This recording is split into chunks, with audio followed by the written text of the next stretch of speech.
నమస్తే, నేను Anusha. Welcome to great Andhra. America అధ్యక్షుడు ట్రంప్ భారతీయ విద్యార్థులపై మరో బాంబు వేశారు. అత్యంత ప్రతిష్టాత్మకంగా భావించే హార్వర్డ్ విశ్వవిద్యాలయానికి విదేశీ విద్యార్థుల్ని చేర్చుకునే అనుమతుల్ని కట్ చేశారు.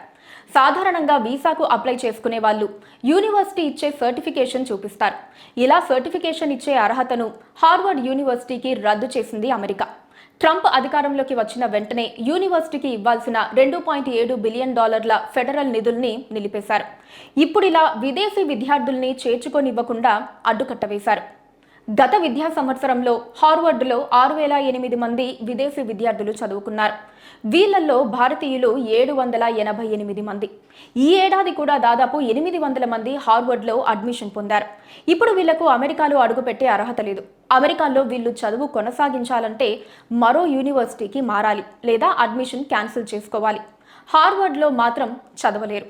గడిచిన 5 ఏళ్లలో హార్వర్డ్లో చదువుకున్న విదేశీ విద్యార్థులు ఎవరైనా చట్ట వ్యతిరేక కార్యకలాపాలు, హింసాత్మక చర్యలకు పాల్పడితే ఆ జాబితా కావాలని అమెరికా కోరింది.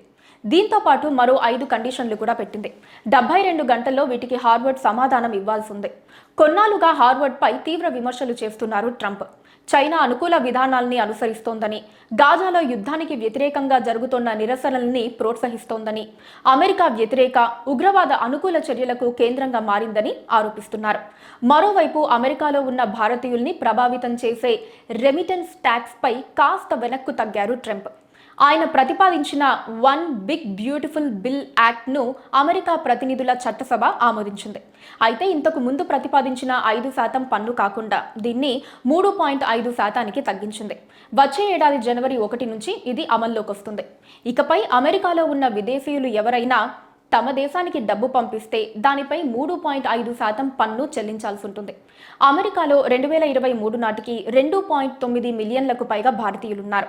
వీళ్ళంతా ఇండియాకు డబ్బులు పంపిస్తూ ఉంటారు.